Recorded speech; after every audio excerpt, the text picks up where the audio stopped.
Hi guys, today we're going to be taking a look at a pair of East German Fallschirmjäger boots. Now these are the last generation that the FJ soldiers used, produced from about 1985 to 1990. And they're pretty cool, and I've seen them in use in a lot of photos. But addition to the FJ, they were also used by Diensteit IX, the what would you call it, like special police unit. They use these because they used a lot of, East German Paratrooper equipment. And the main difference between these and the ones produced before this, the fourth generation, are primarily the soles. They're polyurethane instead of rubber. And then the first, second, and third generation look a bit different. But yeah, for the 80s, I mean, these are pretty much the ones they used as far as I'm aware. And these are in pretty mint condition, actually. They're brand new as far as I can tell. They even came with the original box. It's this very old cardboard box. Doesn't really have any labels on it. I've got one of the insoles on here. It's kind of like a felt material. It's even got this really old packaging and the Made in Germany label. So that's pretty cool. And then here we have Paratrooper. I'm not sure what this says, something model, 27.5. That's in Mondo point sizing, I believe. But yeah, let's take a closer look at them. So as you can see, we have a two-way method of opening and closing the shoe. We have these kind of sneaker type shoelaces, and then we also have this unique buckle system. So these do kind of remind you a lot of the Czech M60 buckle boots because they do have this type of system. And it's kind of interesting that they chose to have half, laces and half buckle, but I'm sure that this, keeps it very secure, and it's also a little bit quicker in putting on and off. So yeah, if we just take a look at the leather, we can see it's in very good shape. Very nice. We can see we have 1, 2, 3, 4, 5, 6, 7 eyelets. And then when you tie the shoe, the extra material actually goes in here. And then as for the system of buckling, we have these D-rings right here. So with these leather straps, and I'm going to undo them so you can see how it's done. So you take these leather straps.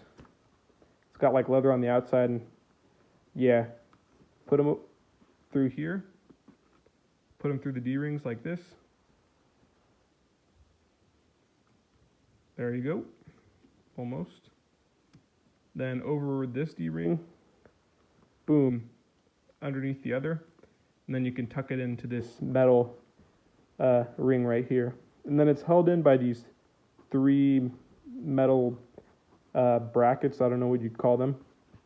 But basically that's how that works. And then as for here, this leather in the middle, this part right here, it pretty much is sewed into the whole length of the boot like this. So it runs the whole length of the tongue. Yeah, just like that. And then when you tie the laces, you kind of just put it in here, and then this goes over, and then it just looks like that. So on the inside, what we can see, kind of got this brown looking material. I think it's just the inside of the leather. And then right here we can see we've got the NVA, National Volksarmee, and then the 3rd quarter. I don't know exactly what this stamp means, but it's something to do with like the quarter it was produced in. And then if you can see in here, we have the size 27.5, and then we have 9 and then 138. So we know 27.5 is the size. I'm not sure about the 9 or the 138 part.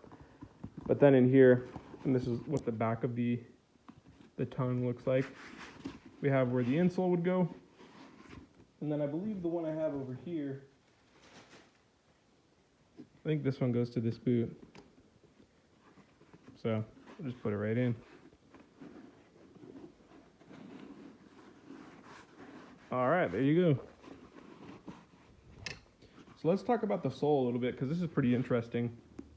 So the previous generation apparently had a rubber sole, but this material is polyurethane. And although on camera it kind of looks black, it's actually more of a brownish color. And as you can see, it's got these like little knobs. So yeah, it's kind of like almost what you see in some running and athletic shoes, with these kind of like little knobs here. And then we've got these circular knobs here, and then we've got this textured pattern here. And apparently these were also direct molded sole. So that was a pretty new technology apparently at the time. So yeah, let's just take a closer look here. Very nice. And then we have the size again, 27.5. I believe that's around a US size 9. And then G, apparently this is the factory that produced it. And then there's some logo here. I'm not exactly sure what it's supposed to be. I can't really tell. It looks like JS. And then kind of like a circle around it. But yeah, as you can see, this is in like very, very good shape. And then on the back, we've got these two lines of stitches right here going up the back. And then some more stitching here. So considerably less than you'll see in some other boots. You know, just kind of like two main pieces. This top part, the toe part, and pretty much that's it. So, yeah, I'll show you the other one as well. Same thing. Got the same type of laces. It's interesting because these are just, to me, I feel like a lot of boots have the kind of like speed lace, which are like the very thin, more like circular, cylindrical shaped ones. Whereas these are just kind of regular shoelaces. Yeah, it's a pretty cool looking boot though. I definitely do like how it looks. And then yeah, you would tuck in like your pants in here, and then this would cover it up. Yeah. This one has a little bit of white on it. Might be a little bit of residue left over from production. But as you can see, it's got the same thing. It's got the G, and then it's got the JS circle. But yeah. So that's pretty much what it is, folks. Paratrooper boots, East German. These often do come brand new in box, because I guess when the wall came down, there was some surplus left of it, and quite a bit has made its way over to the States. They're not super common though. They're still pretty rare. Probably set you back $150, maybe 200. But you could be lucky and just find them in like a flea market or something. I've heard of people finding these just for sale at a flea market, but yeah, definitely pretty common to have them new in one of these boxes. So yeah, if you just find that, definitely worth it if it's at a good price, or if you're a collector. Just keep your eyes out. Never know what you might find. But yeah, thank you guys for watching and for taking a look. Hope you enjoyed the video.